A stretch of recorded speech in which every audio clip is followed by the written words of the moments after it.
I'm Dylan Radigan. I've interviewed nearly every CEO and most world leaders during the past 25 years. And now I'm bootstrapping. I'm turning my attention to the new CEOs and the irrepressible entrepreneurs leading the next generation of innovation in the world. And welcome back to tastylive. I am Dylan Radigan. Time for another episode of Bootstrapping. Our guest today, Diane Primo. Her business, turning good intentions into good business and good product. The agency is called the Purpose Brand Agency. She's also an author. The book called Adapt, Scaling Purpose in a Divisive World. She is Chicago-based, much like the Tasty community. And it is my privilege and my honor to welcome you to Bootstrapping, Diane. A pleasure to meet you. Pleasure to meet you. Hi, Dylan. How are you? Very good. So I'm very excited to have this opportunity to talk to you, because I think that people know. I think that people know when a brand really has purpose and when it's financing a campaign to appear to have purpose. And I'm interested in your opinion, because obviously if you're in the brand agency business, I'm sure it's much easier for you to work with owners and clients and executives and management that really are doing the thing that you're saying, as opposed to with heart, not just with brains. Right. Anyway, do you think people know? Like, I look at Patagonia, there's places where you're like, I think these people, even Red Bull, I'm like, those guys are crazy. They're crazy. They like to do crazy things. They probably are crazy. Like, it's authentic. Yeah, I think that you're right. When we look at the research, I think that the number is like only 12% of brands are actually recognized, who feel their purpose are actually recognized for being purpose-driven brands, right? Which says that awareness number is, super low, and brands that really lean into it, hard and, clearly. With big budgets, you mean, and big campaigns. Yes, clearly step out of the box, right? And I'm not sure it's so much a big budget. I think it's more that we do things that attract attention, where they create budget. They can create when you budget. create resources, whether it's exactly. Attention. Exactly. Time and attention. So a great example of this is, I think this is something, a couple of things that, you use the brand Patagonia, right? Mm-hmm. But Patagonia did it during a Black Fridays. They took out, which I always thought was very credible, by the way. I was like, those guys probably really they're like. Oh yeah, absolutely. Yeah. They took out an ad during Black Friday that said, don't buy this, because saying sustainability is really about consumerism and overuse. And fast things. It's a shocking position for a global retailer on a global read. It's just the shock value gives you time and attention. Yeah, exactly. And so clever. It's clever, but more importantly, it leaned into what they actually believed around sustainability. Reinforce the purpose, so it's and reinforce the purpose of their brand, which probably amplified that campaign by like 20-fold, right? So what they did in a small visit, so it creates budget, is what I mean by that. Yeah, right? yeah. Well, but my point is that I'm interested. I feel like so let's assume 10%. Yep. Real deal, whatever it is, rock and roll or fine art. Whatever they are, what they are, they believe what they believe, and they do what they do. Right. Then you have brands with a purpose, which is different than a purpose-driven brand. Oh, yes. Where I have a budget for my purpose as a thing that I may well believe in, but it's a benefit of my profits, which are which may not be aligned with the purpose that I'm funding. Right. I guess there's a conflict between whatever the core narrative of the revenue and the so-called purpose, that's where credibility goes to die. That's right. And so some people, what you're really referring to is those companies that are truly purpose-driven at their core, and they are operationalizing that through their system. People like Unilever. One would argue that P&G is doing that now. One would argue that BlackRock is trying to do that, versus those that are using it as a reputation lifter where it is more campaign driven. So we refer to those as, reputation enhancing versus truly sort of purpose driven businesses at their core, where their campaigns may indeed include that, but they have all the pieces in place So to one, the purpose is the business plan. That's Another right. one, the purpose is a budget item to Exactly, support a business plan. exactly. One is, the reputation base can be very high risk because they can do things that are campaign related, that when you scratch the surface, you find those like Conflict of interest.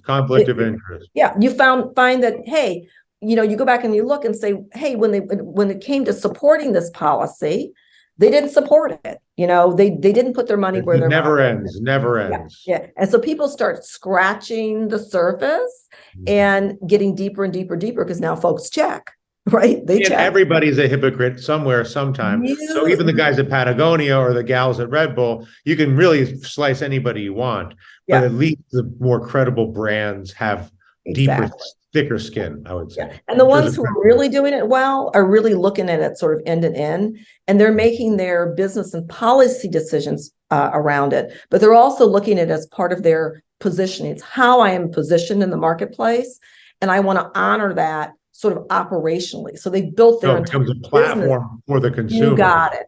That is the difference, the entire business around it, right? So it's not just I feel like people are seduced because everybody wants to have a platform and they want that strong tie, and they look at the customer characteristics and they repeat this and the things.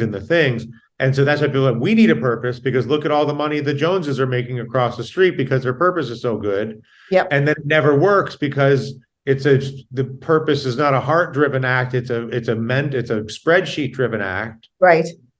Which creates resources, which probably do some good because they probably are used for something useful. But they don't provide the return that the person create. What the person wants is a credible platform and a loyal customer. And they think by acquiring reputation through budget that they can get the same or similar asset to what is equity for a truly purpose-driven brand. That is exactly right. Okay. And that is and that creates a lot of brand risk, right? So this idea of purpose, particularly in today's environment, where you look at culture, and with culture being the center and language being the center, and the divisions that we have everywhere, right? If you're going to lean into this, you better really know what you're doing, because you are placing your brand at risk. And everybody knows that brand is a intangible asset that can be as much as 35% of your portfolio, right? And some would argue for some businesses, it's even more than 35% as an intangible asset, right? So you got to be really careful about what you do, how you do it, what you do, and your governance around doing it. Because in today's world, you are likely to have significant repercussions if you do it badly. Exactly. Yep. And so understanding that there's basically two clients for a purpose-driven agency, right? Well, what we'll call is core and reputational. And I'm sure, like any agency, you'll take either any that's not, within some scoping, I'm sure, but do you tell the reputational clients that they're not going to be able to acquire what the purpose clients have? That's a different thing. This may be worth doing. But you're not going to get the radioactive machine that you think you're going to get that just runs a loops of activity. Because you don't have a magnetron, you have a purpose. Totally. So for the season, but not forever. Yeah. So what we tend to do is we tend to look at, first of all, anybody can have a purpose, right? So it really is about understanding what your unique superpower is, and then connecting that superpower to improving the world in some way. Right. Sure. So anybody can have a purpose if they choose to have one. And so we But think not every companies are brand is a purpose, but not every brand is.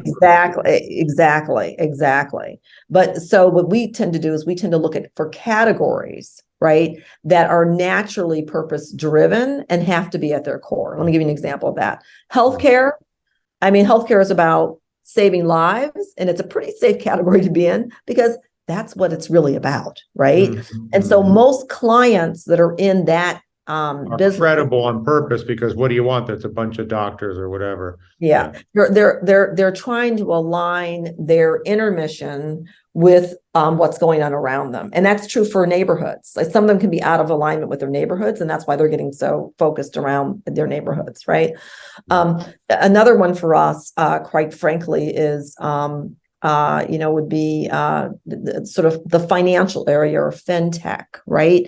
And because that really is about financial fluency and economics for everyone, because there's this huge wealth gap when you look at vulnerable communities. Another one would be, which I would put that in a broader umbrella, personally, of almost education, access and education. Exactly. And that's a key component of access and education, but it's a you got it. But people who provide access and education, like healthcare, are more likely to be purpose.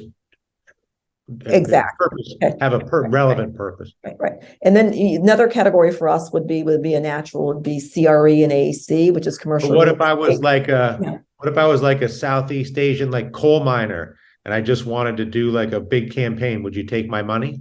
Probably not. It's a lot of money, though. I know. Why not? We kind of want to look at the category and say, okay, does that really fit in the category, and are they, at their core interested? So you're clearly trying to target. I'm teasing you, obviously. We're clearly trying to. We want people that at their core are really interested in some kind of and their sort of first principle being a purpose-driven principle, then filtering from there. Yeah, exactly, right. Because the truth is, in our business, we believe all communication is high stakes at this point, and you really want to, be communicating around someone's core. And we feel that it's more effective if you can make your brand relevant. And so we believe relevancy stems from what people deeply care about, what people deeply value. And if a company can connect into that, then they are by their nature going to be more successful because people care about it, right? People care about life, for instance, right? People care about, how much they have in their checkbook. But the only reason people care about their bank accounts is because it's associated with freedom, correctly so, because below a certain level, it starts to reduce freedom, whether it's educational freedom or movement. It's about mobility. People say about money. I actually think it's more about freedom, and there's a minimum level of money that's more than people think, but less than people think. That allows Dylan, what I'm going to add to that, it's about freedom, but about mobility and opportunity is what it's about, right? It's about really mobility and opportunity. So it's your ability, it's your ability to go from one thing to the next, and to go from one opportunity to the next, because you need some kind of platform, and that's what it enables. And that's why, the unbanked, so to speak, people without bank accounts, without the financial piece that they need, it's so problematic. So you're right?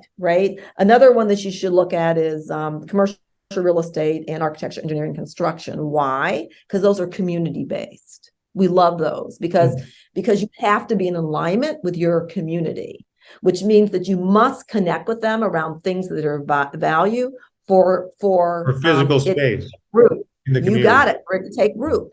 And that is all about a cultural kind of transformation and phenomenon. And that is something that real estate over the years has really had to learn. No longer can they just like set up and do shop, right? No longer can you like put something in a neighborhood and expect to pollute it, right?